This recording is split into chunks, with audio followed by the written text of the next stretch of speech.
Hello, I'm Jim Cornwall, and this is the WalkingPost.com podcast.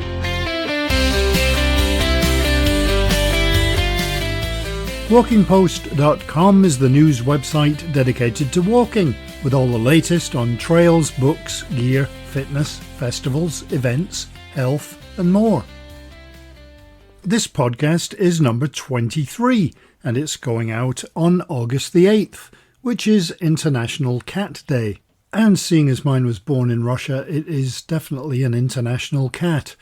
It's also Scottish Wildcat Day, which seems a bit of overkill if it's already Cat Day. It's also Sleep Under the Stars Night. I assume it means the night sky and not celebrities. We live quite close to the dark sky zone in the Galloway Forest, but it's often cloudy. But when the skies are visible, it's pretty impressive. It's also Tarantula Appreciation Day. When we moved to Nevada, the very first morning that we were there, we picked my son's cap off the floor, and there was a tarantula underneath it. Welcome to the desert.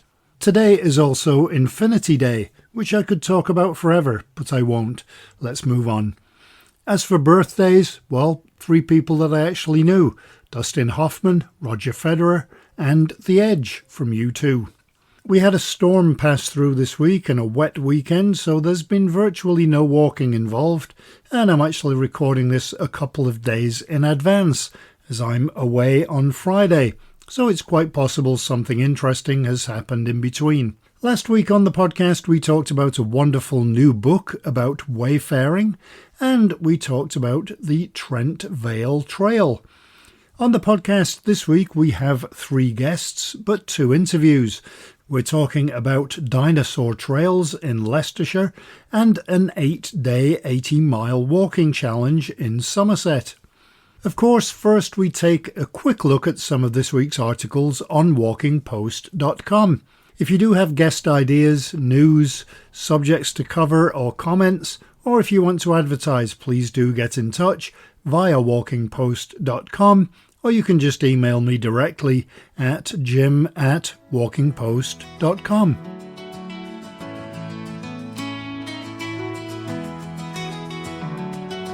So now it's time for our occasionally short, although not today, look at some of the headlines of the news articles we had on WalkingPost.com this past week. As you'll find out shortly, there is an 80 miles in 8 days challenge walk in Somerset. Transport for London opened its 2025 grants applications for community groups to encourage more walking, cycling and active travel, and work to upgrade the Taff Trail is set to begin in the autumn. RAB is launching a training platform for retailers. Cornwall is looking for opinions on its rights of way, and there is a new D.H. Lawrence Trail in Nottinghamshire. Ireland is investing more money into a variety of trails. The next steps have been revealed for the Bath Walking, Wheeling and Cycling Links scheme, and you can read all of these and more at WalkingPost.com.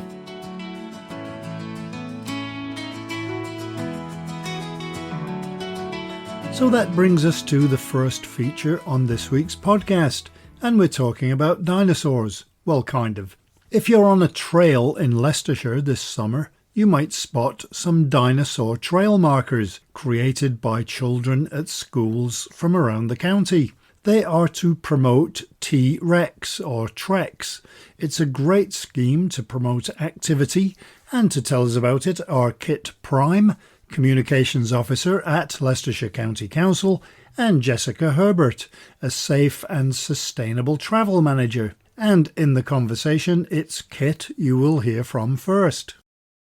To get things going, I wonder if you could, before we talk about the walking trails and the program that you came up with, if we can go back a little bit and how the idea came about in the first place. So there are loads of different things that go on in the county, lots of different organisations, Leicestershire School Sports Partnership organisations, Active Together, Everyone Active, organisations like that. Choose How You Move is just the Leicestershire County Council and Leicester City Council group for safe and sustainable travel. So we end up partnering or talking to them quite a lot. And previously there'd been monster trails in Harborough that were the same idea. So I'm a comms officer. I work with Choose How You Move, promoting and getting the word out and helping to develop these sorts of projects. So the Choose How You Move team went and worked on the monster trails and saw how successful that was, and then came back with the idea of doing something for Choose How You Move themselves. With the school side of what Choose How You Move do, because they will talk to different audiences across the county, whether it's schools, whether it's businesses, whether it's cycling groups, audiences. As part of that school programme, there's always an opportunity to do stuff like competitions with schools with that network. And that was what was decided, to do a competition that then could be brought into the different parks around the county. Just to add to that, I think sort of like from Leicestershire County Council point of view, national government point of view, we understand how important it is for children to be active. So I think active travel, when we talk about active travel, it's not only thinking about removing congestion of the road, that's really important, but looking at improving air quality, health, well-being, physical activity through movement. With school children, I think it's a really good opportunity, to think of projects that perhaps are fun and engaging, and that is part of the Choose How You Move programme, is to kind of demonstrate how you can choose how you move, not just thinking about commuting, and how then you can apply that to the school gate. So although this is a summer programme, I think it had really good links for us about how it can encourage active travel, that so you can practice that in the summer or the school holidays, and then you can kind of take that with you carry that forward. A good example of that is actually when we went to present some of the certificates of the winners from this school competition. They had to draw some of the dinosaurs that have now gone into the parks. We went to one of the schools that are working with us on school streets, which is another campaign that we're doing specifically around the drop-off times and pick-up times for the school run. So we know that they're already very engaged in trying to encourage different ways to get to school.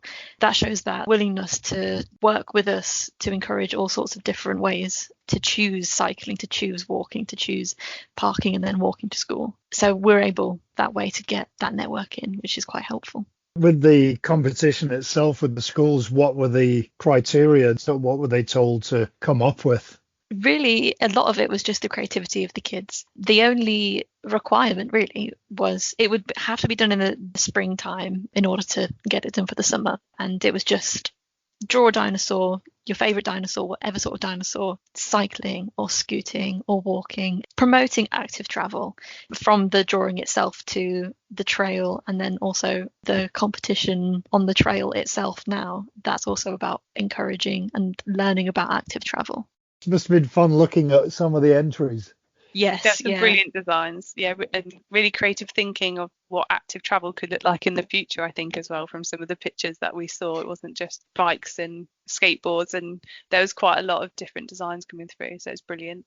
And kids always love dinosaurs, so it's always really engaging, isn't it? You got Stegosaurus on the scooter and all of that sort of fun stuff. How did you then turn those into markers? Was it just a case of taking what they had and laminating them, or were they professionally printed onto? How did the marker part of this work?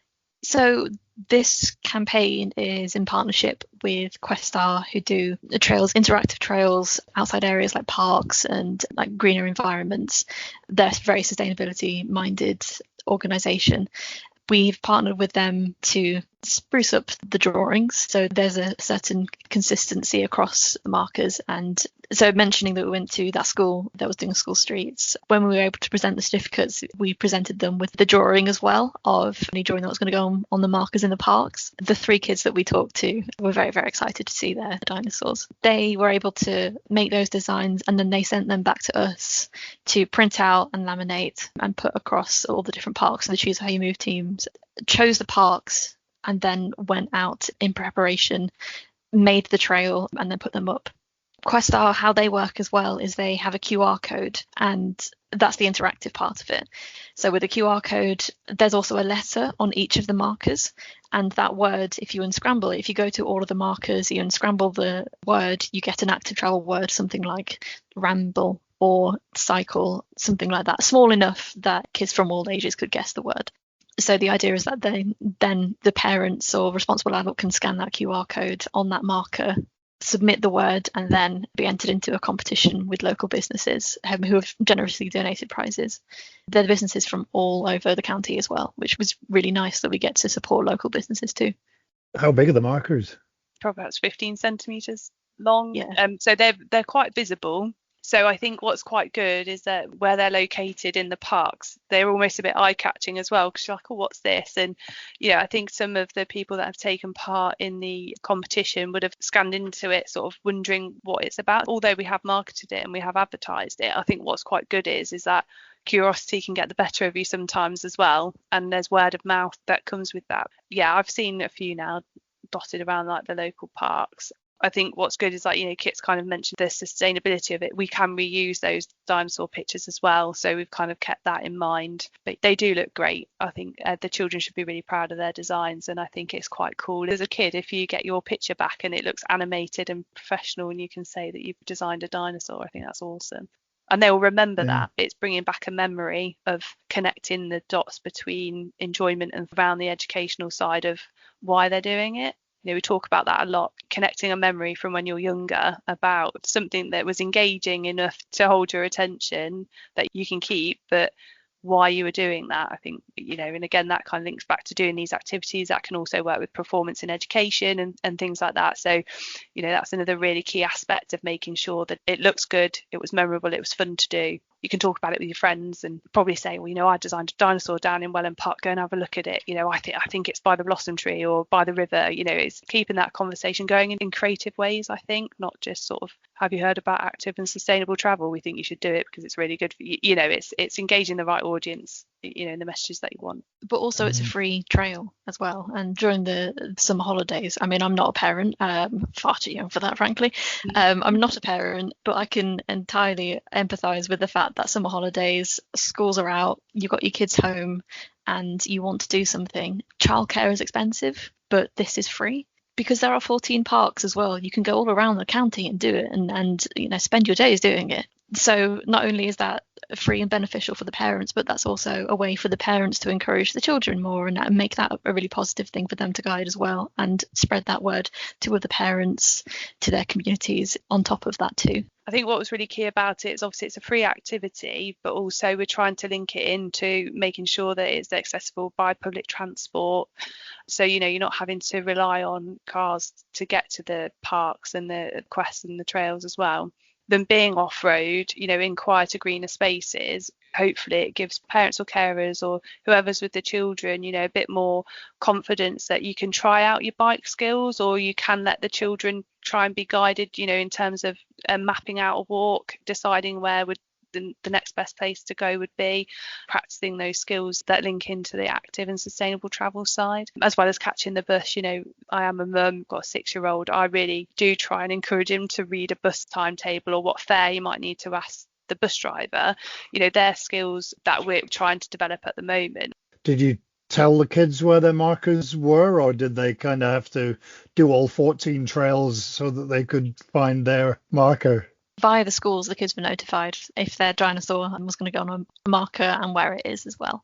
I'm sure that they'll be maybe even doing more than one trail so that they can see their friends' markers, and it's a great idea to get people out. I just wanted to mention we've got on our website, we've got all the information about it, but then we've got links to each individual park and the buses, the bus routes and walking maps there as well. So we are trying to promote it in lots of different ways.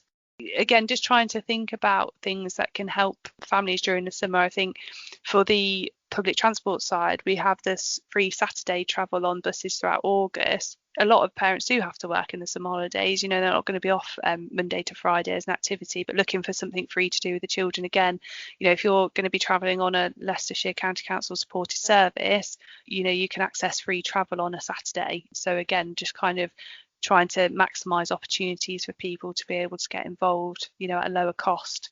Especially, again, like Kit says, if you're having to pay for childcare throughout the summer, sometimes a free activity can be nice to fall back on. nothing better than getting outside either and enjoying nature and that kind of thing. So, yeah, and we're so super lucky in Leicestershire, you know, the amount of green space. And I think, again, working with the district councils on this project with the parks, you know, it's a great opportunity to showcase that free space for everybody to use. It's for the residents and visitors to use. So again, showcasing what people might not know is around. And sometimes I think you can go to a park and not realise how big it is. how many parks have you included? We've got 14 and they are all over the county. Blaby, Melton, Harborough, Hinckley and Bosworth, North West Leicestershire, there's loads, Oby Wigston. We've tried to get the parks that are quite central to those areas, to those districts, because it really is about trying to get people out to the nice places and know what's in their communities, have a bit of pride in their communities and see, you know, actually there is a lot that we can do here. Everything is subject to funding, but I think this is something that we would really like to carry on moving forward. That, you know, we've seen a great level of engagement through the schools and through pupils and working with their families. We definitely want it to be something that is community based and carries on, you know, as a bit of a legacy. So we'd be really excited to carry that forward. We've seen such positive feedback on it so far. How long does it run? It'll be end of the summer holidays. In Leicestershire, we have slightly different term dates to the rest of the country. So the children for the Leicestershire schools will be going back just at the end of August. Our partner schools partnership in South Leicestershire, they'll be running another monster trail in October. So again, we could work together to encourage the use of the green spaces, creating a bit more activity when children aren't at school. And you already mentioned the feedback's been really good. So clearly it's something that you can take and run with next year as well. Yeah, I think so. Yeah, and again, it's a conversation starter, you know, with parents and children when we're working, like, you know, Kit said, on other projects.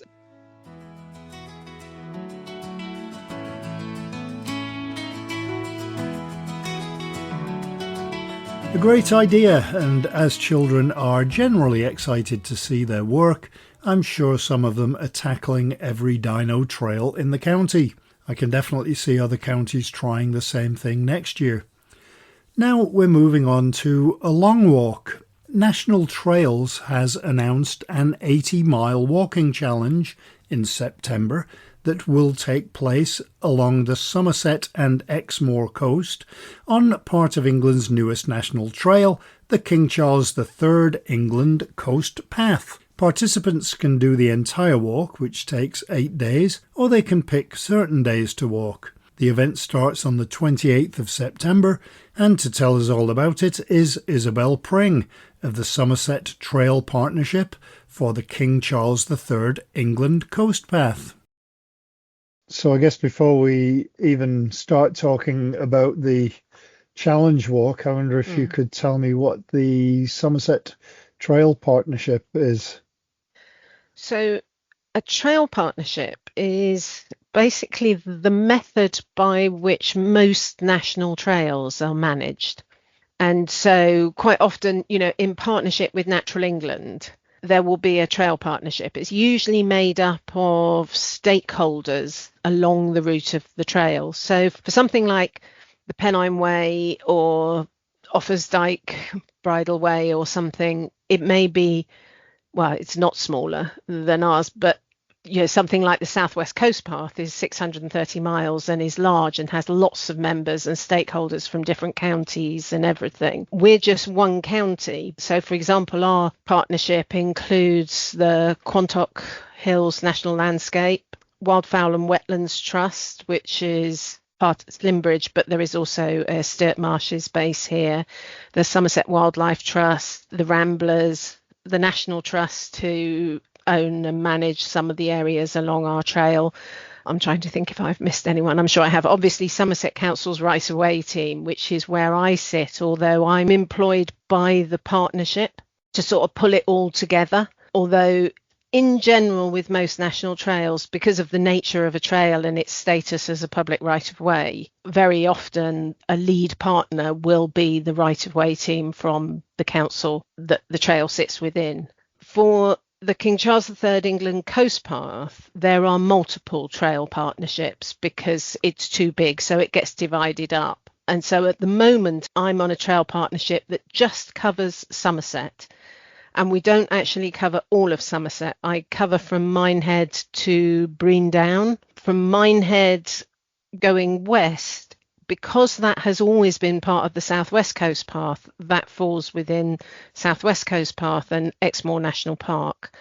And so my remit kind of stops at Minehead. So essentially, the Coast Path was created, and with it, various trail partnerships to manage it. And we get an amount of money from Natural England, and we have a remit to try to meet what they call the 4 E's, which is to enhance, engage with people, contribute to local economy, and create a great experience for people. So really just to try and deliver something that enhances the landscape, that gives everyone a great experience, and also is to the benefit of local communities and businesses. Do you have autonomy and independence to be able to say, well, this is how we're doing it? To a degree, there are performance indicators that Natural England set. And so, each year we tell Natural England how we have met those performance indicators. But, the methods we choose to meet them might be quite different as long as we meet them. One group might decide they're going to enhance the trail. Imagine you're going through salt marshes. They might decide they're going to build boardwalks to make it more accessible to people so they can get out there and experience it. Another group might decide that they're going to use flagstones, or that they're going to use natural materials for their finger posts, or put up certain styles of interpretation panels and information boards and things. And so although most trails might do a lot of the same things, they won't necessarily all be doing them at the same time. And obviously we have a set of branding guidelines for national trails, so based around the acorn, and then each trail has its own branding.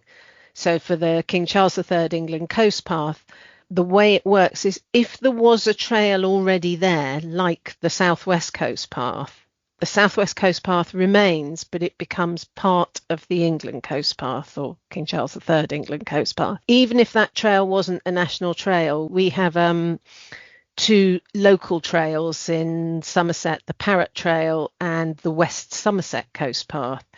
And there again, it remains the Parrot Trail, but it is part of the King Charles III England Coast Path.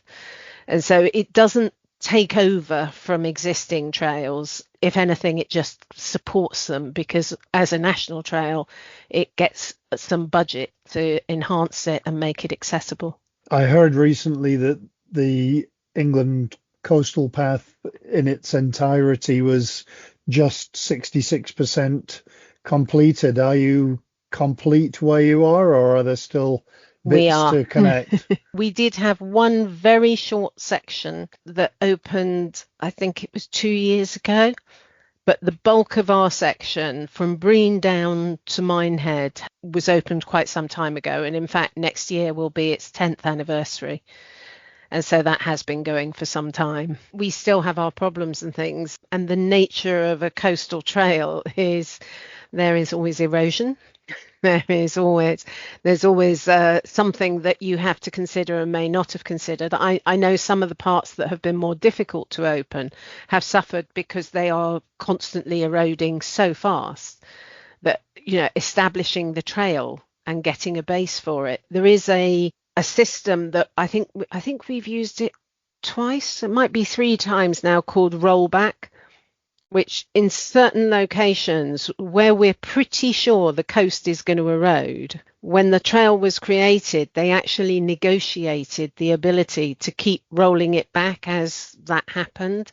Negotiating that is quite complicated, obviously, and so some sections do definitely take longer. Also, sections where you might have sensitive wildlife, trying to get a balance between providing access but also protecting any wildlife that prior to that access basically had it all to itself. Some parts of the coast path are not on existing public rights of way. Those can take longer to establish. Whereas I think for us here in Somerset, most of it was on existing rights of way. And so it was a bit more straightforward to get it going when it started. You have the challenge walk coming up. So if you could tell me a little bit about the 80 miles in 8 days challenge walk. It's history and all of the details. The challenge walk came about as part of a festival to celebrate the coast of Somerset, including Exmoor. The Trail Partnership laid it on in the first year, but in the end, timing was tight and there wasn't enough take up, and we didn't go ahead with it in the first year. But the feedback we got suggested that actually, with a bit more notice, to have 8 days off to be able to do it is something people need more time to plan.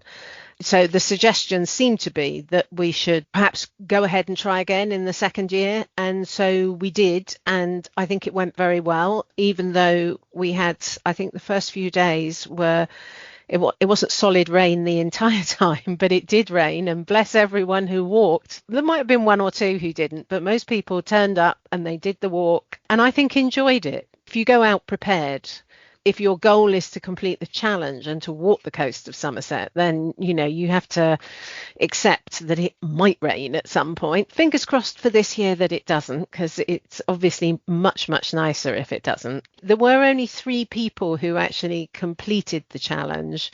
I think there was one person who did all but one day. And there were a couple more who missed 1 or 2 days for various different reasons. There wasn't really anyone who couldn't complete it. I think it was more a case of things came up and they couldn't make it on all the days in the event. But the 3 that did complete it, I think, were really happy. And I know, because I still walk with them, are now heading along the southwest coast path and are into Devon. So they're well beyond Somerset, not quite in Cornwall yet, I think, but every odd weekend here and there we go out and do another section of the coast path and keep going, basically. So it's certainly an inspiring thing to do. Are there any limits to numbers? The way it works is every morning we meet at the point where the day's walk will end. And where possible, I arrange that is somewhere where there is parking and or close to public transport, if there is public transport available. Here in Somerset there isn't everywhere, and if I can arrange sort of guest free parking, I do. And so we always meet at the start of the walk, and then we have a minibus to take us to the beginning, and so essentially we can walk at our own leisure back to where we started, where people's cars are or public transport or whatever. We have a walk leader and a back marker, so that if the group is different paces, we can cope with that. But in general, it's 13 people plus the leader and the back marker. And then there's 1 extra space in the minibus just in case. It's a nice number. It's not too many people, and makes for quite comfortable walking and getting to know people. And not all of those will be walking every day. Whilst there is a walking challenge, the tickets are split. Some of them are for people who want to walk all 8 days, and some of them are for people who just want to join for that day or for 1 or 2 days. So we do get people who walk 2-3 days, or maybe say, oh, I've walked those 3 days before, but can I do the other 5 days? And so that is open to people to do. What's the cost for? I think to do all 8 days is £68, and to do just 1 day is £9, and that is using our transport. If you decided you wanted to actually do it and stay in B&Bs or along the way and literally start with us and then stop and keep going without using our transport, it is slightly it's less. So if you have someone who's going to drop you off and pick you up, or you're going to stay somewhere, you're going to stop at places to stay all along the route, that's not that easy, mind you. You would probably still need to have taxis or people to pick you up at the end of the day, just because being the coastal path, sometimes where we stop, there just isn't anywhere to stay. In general, people have been pleased with that, because you're not rushing. You're not trying to get back somewhere because there's a minibus that's going to pick you up and take you somewhere. So you really are walking at your own leisure to complete it. It's 80 miles and 8 days. I assume that they're not exactly 10 miles per day. But... No, they're not.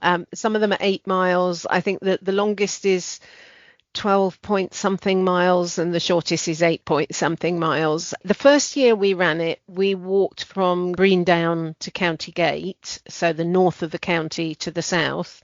This year we're going to do it the other way round, so we're going to start at County Gate. And those first 2 days are on what, if you were walking in the other direction, would be the beginning of the Southwest Coast Path, which is quite challenging. Although in Southwest Coast Path terms, I think those days are classed as moderate.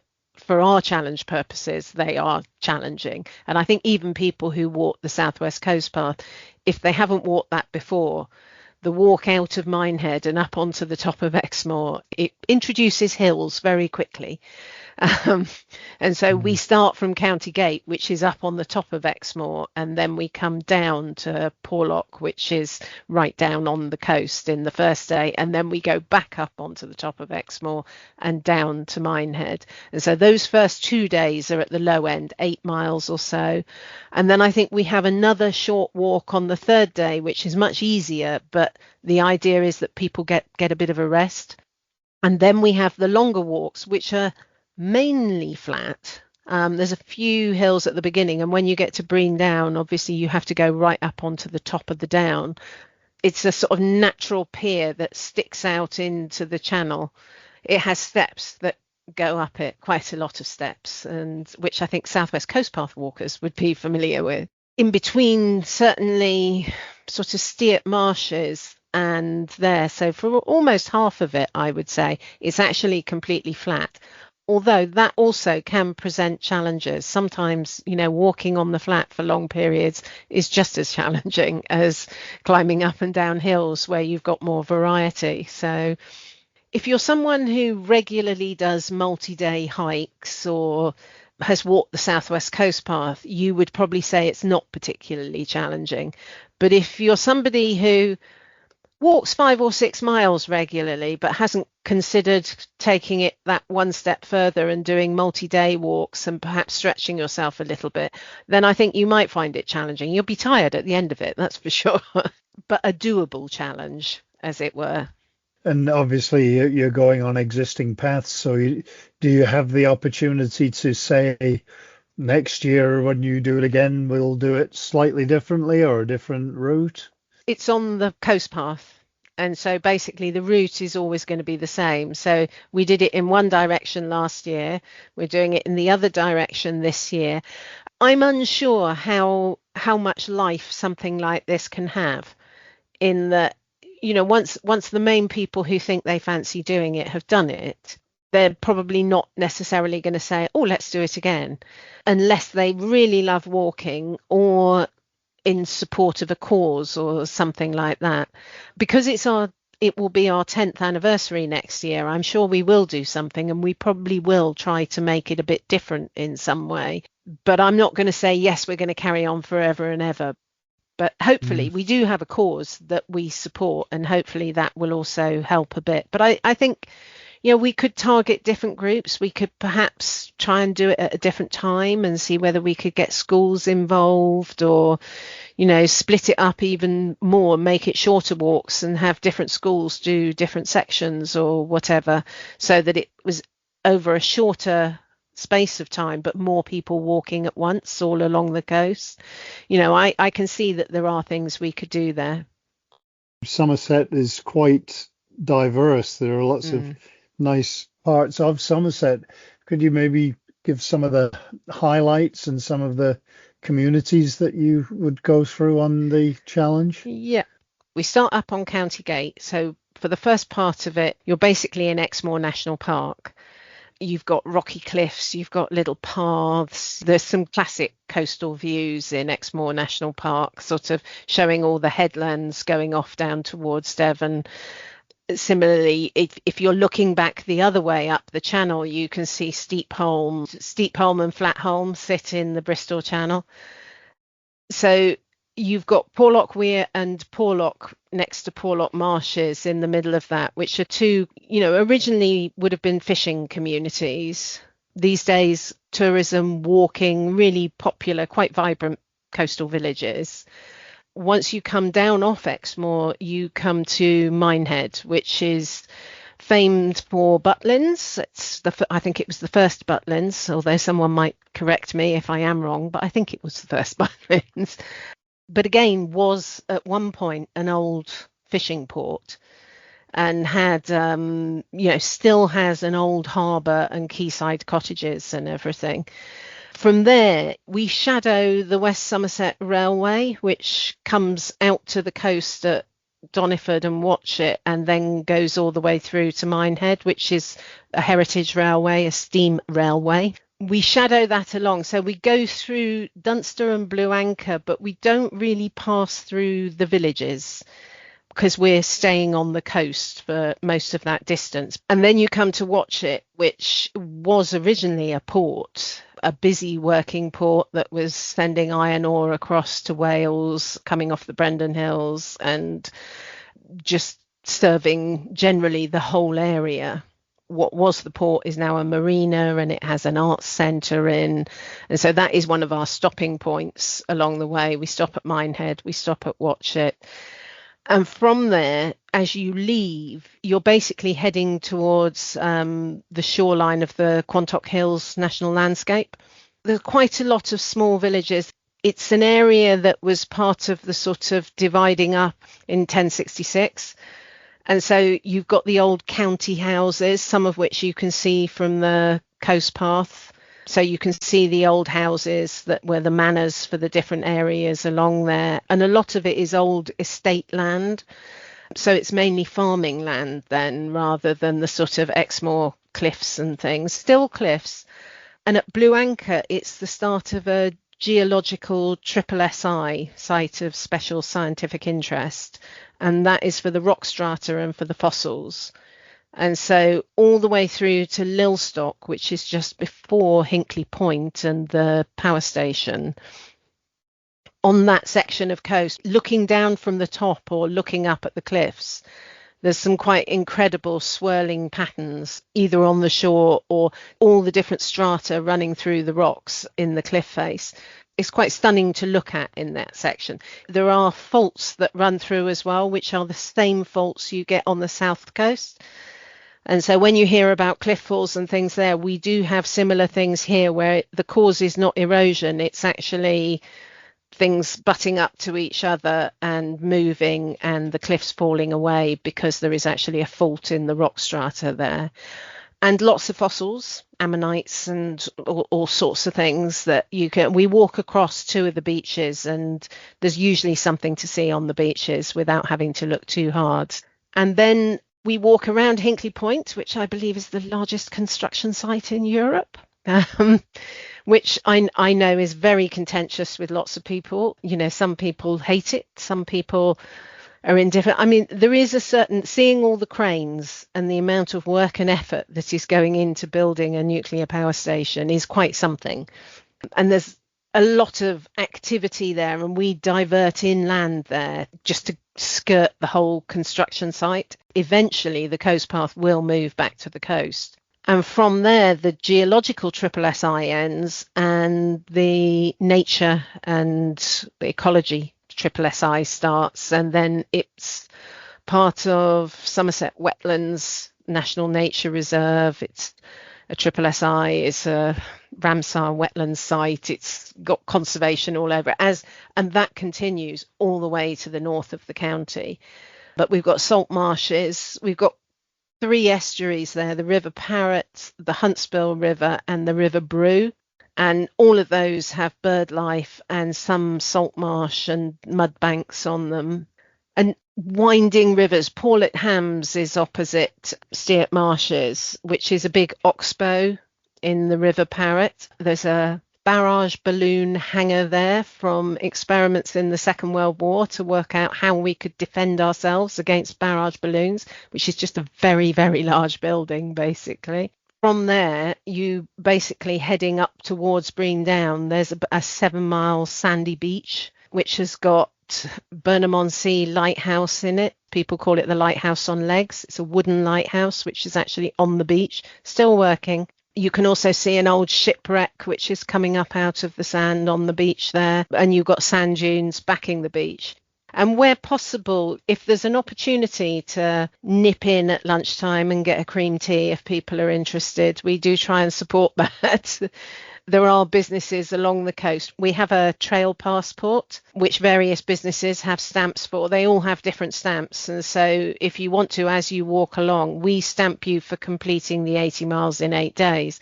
But you can also pick up stamps at some of the businesses that are along the coast path as you walk.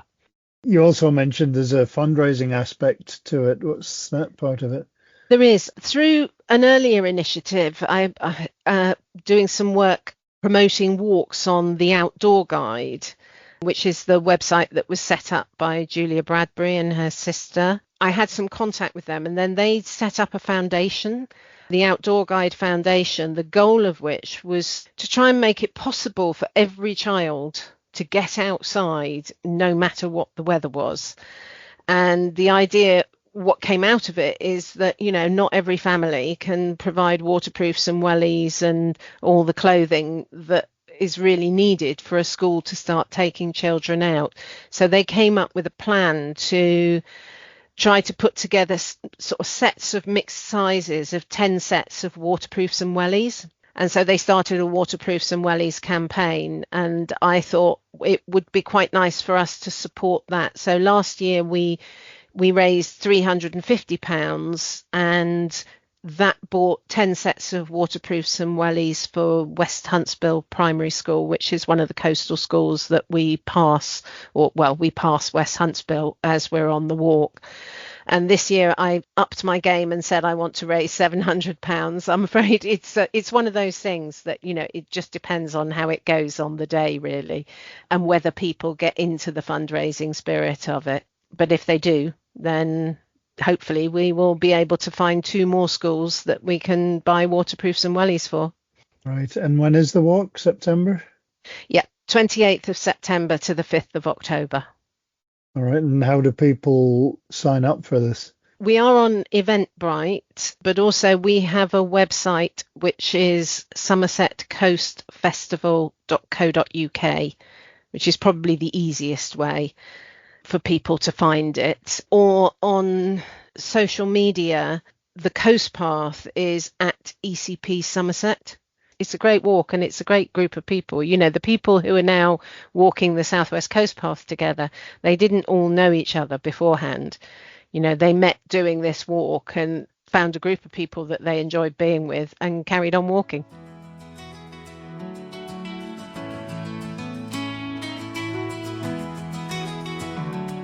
Beautiful part of the world, and hopefully that event is well supported. It's been a while since I've been down to that region, but I have done quite a few parts of that coast. Well worth seeing. I'd love to do it, but I think I have 2 other prior events to go to around the same time. Plus, Somerset is kind of far from where I live now, but then I think pretty much everywhere is. Anyway, that's it for another Walking Post podcast. Hopefully, as this goes out, I'm walking along an interesting coastline, but it could well be absolutely pouring, seeing as the forecast in the UK changes every 20 minutes. We always used to joke that we thought the name of the biggest city in Arizona was called Phoenix 43, because whenever you heard the weather forecast, they would say, Phoenix 43. I'm also a little concerned that by setting this up in advance, that it won't actually go live, because, well, technical incompetence. Anyway, hopefully it does. If you have news, suggestions for podcast guests, or are interested in advertising, then please do get in touch at jim@walkingpost.com. So, I hope you enjoyed this week's walkingpost.com podcast, and I hope you have a great week, hopefully with a walk somewhere scenic. So, until next time, happy trails! Walking Post from walkingpost.com is an Air Coastal Media Limited production.